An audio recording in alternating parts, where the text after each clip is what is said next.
Innal hamdalillah nahmaduhu wa nasta'inuhu wa nastaghfiruh wa na'udzu billahi min shururi anfusina wa min sayyiati a'malina. Man yahdihillahu fala mudilla lahu wa man yudlil fala hadiya lahu. Asyhadu an la ilaha illallah wahdahu la syarika lahu wa asyhadu anna Muhammadan abduhu wa rasuluh. Allahumma shalli wa sallim wa barik ala nabiyyina Muhammad wa ala alihi wa ashabihi wa man tabi'ahum bi ihsanin ila yaumiddin. Fa ya ibadallah, usikum wa nafsi bi taqwallah faqad fazal muttaqun. Wa qala Allah ta'ala fil Qur'anil Karim, a'udzu billahi minasy syaithanir rajim.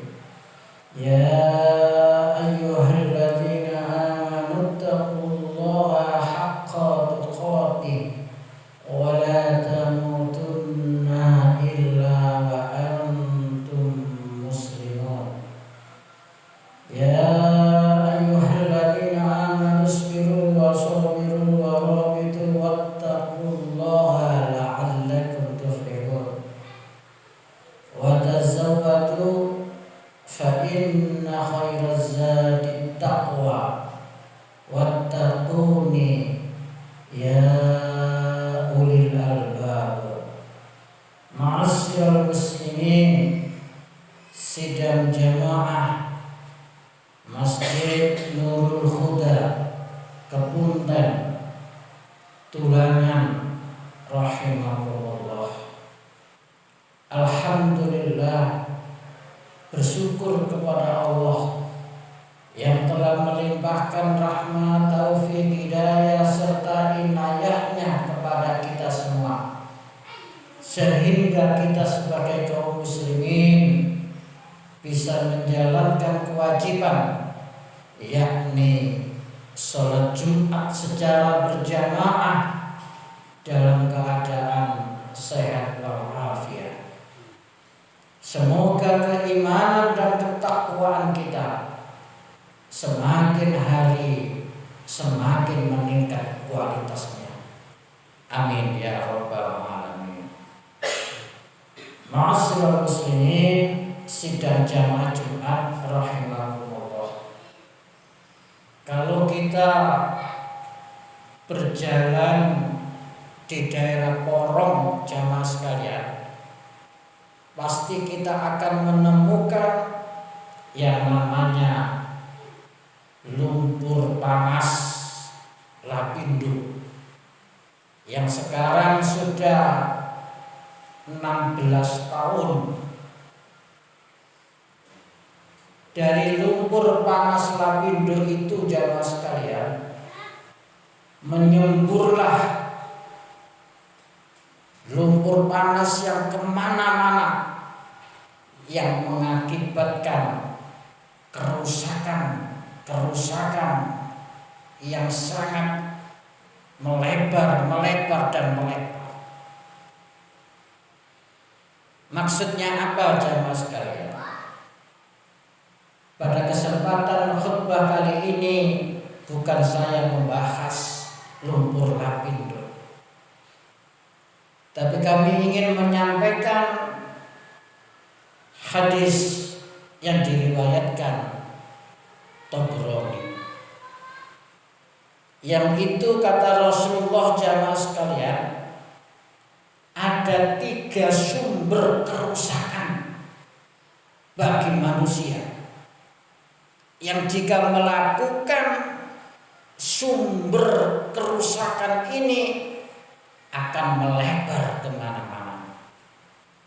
Tapi mudah-mudahan kita semua bisa mengekang, bisa menetralisir daripada sumber kerusakan yang disabdakan oleh Rasulullah SAW. Rasulullah jamaah sekalian bersabda, salasun muhlikat, ada 3 sumber kerusakan. Salasun muhlikat. Yang pertama kata Rasulullah jamaah sekalian, hawa muttaba. Hawa muttaba, hawa nafsu yang diperturutkan. Ini jamaah sekalian, bahwasanya kita semua, baik itu Islam, non-Islam, orang kecil, orang besar, orang awam, dokter, ustadz, kiai, pejabat, semuanya dilingkupi oleh hawa nafsu ini. Hawa nafsu itu maksudnya jamaah sekalian, hembusan yang sangat besar untuk mengajak kepada keburukan. Innan nafsa la ammaratum bisu. Sesungguhnya hawa nafsu itu mengajak kepada perbuatan keburukan. Nah, ketika manusia itu tidak bisa mengendalikan hawa nafsunya, tapi justru dikendalikan oleh hawa nafsunya, dia akan terjerumus pada kerusakan-kerusakan, bahkan melebar kerusakan itu. Karena pada hakikatnya jamaah sekalian, manusia itu al-insanu hayawanun nahtik. Al-insan hayawanun nahtik. Manusia itu bagaikan hewan yang berakal. Ini jamaah sekalian, manusia itu bagaikan hewan yang berakal. Ketika akalnya itu sudah dikesampingkan, pasti akan muncullah sifat-sifat kehewanannya. Oleh karena itu, ketika ada manusia yang mentoloh membunuh orang lain,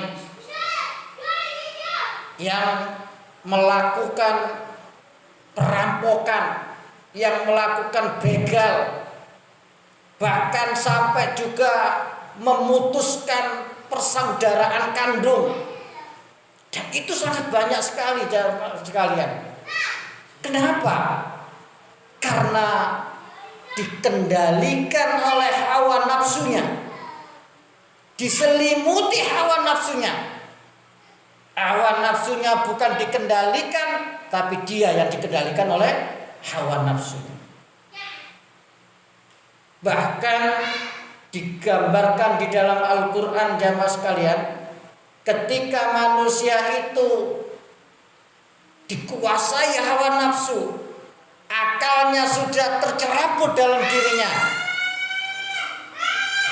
bahkan dia lebih hina daripada binatang. Kal an'am balhum adol. Dia seperti binatang ternak, bahkan lebih hina daripada binatang ternak itu. Ini Allah Subhanahu wa taala sendiri yang memberikan.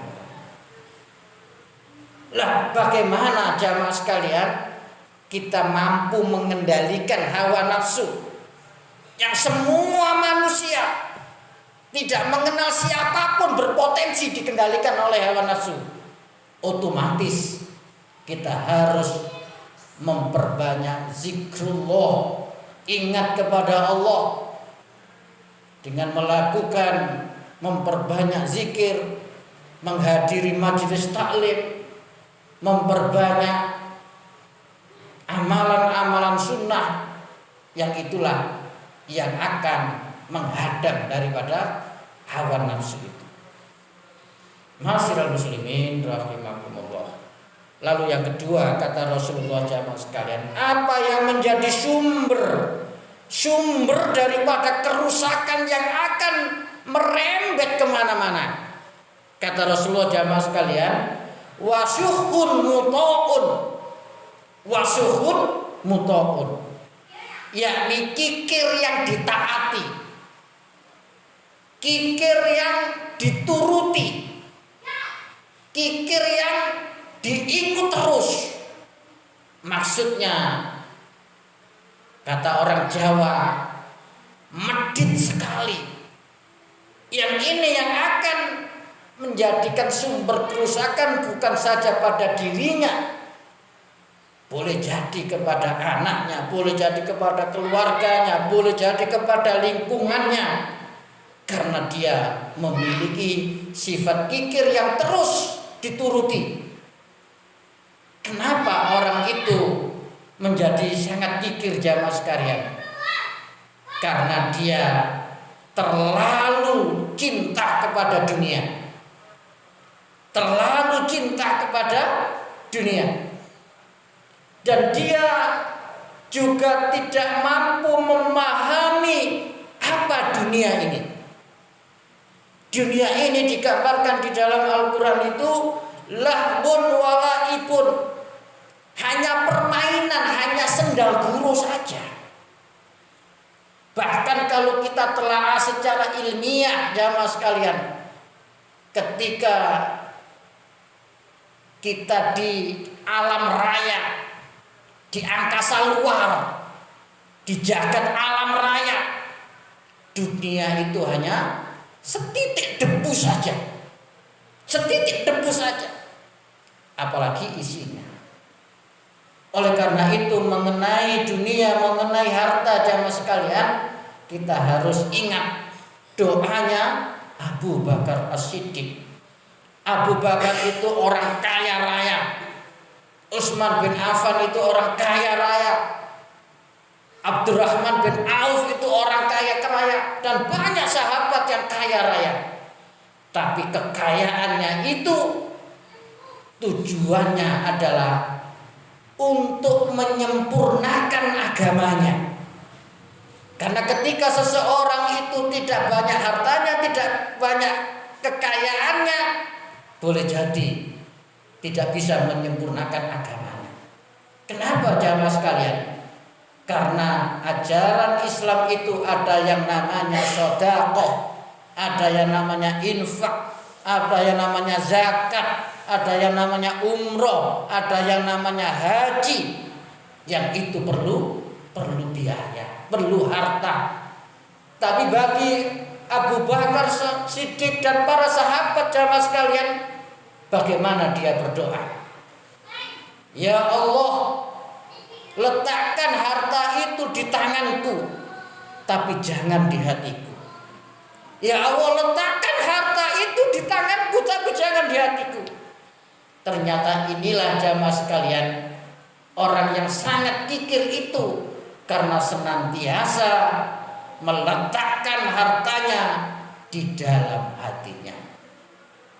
Oleh karena itu kita menggapai harta, setelah itu kita letakkan tangan kita, jangan dimasukkan hati kita yang tujuannya untuk menyempurnakan agama kita dan untuk jihad fisabilillah, berjuang di jalan Allah Subhanahu wa taala. Ma'asyiral muslimin rahimakumullah. Lalu yang ketiga, yang terakhir jamaah sekalian, sumber daripada kerusakan itu kata Rasulullah, wa ijabul mar'i binafsi, wa ijabul mar'i binafsi, yaitu orang yang membanggakan dirinya sendiri alias sombong. Orang yang membanggakan dirinya sendiri alias sombong. Kenapa orang itu bisa sombong jamaah sekalian? Orang itu sombong karena merasa paling baik dan paling benar.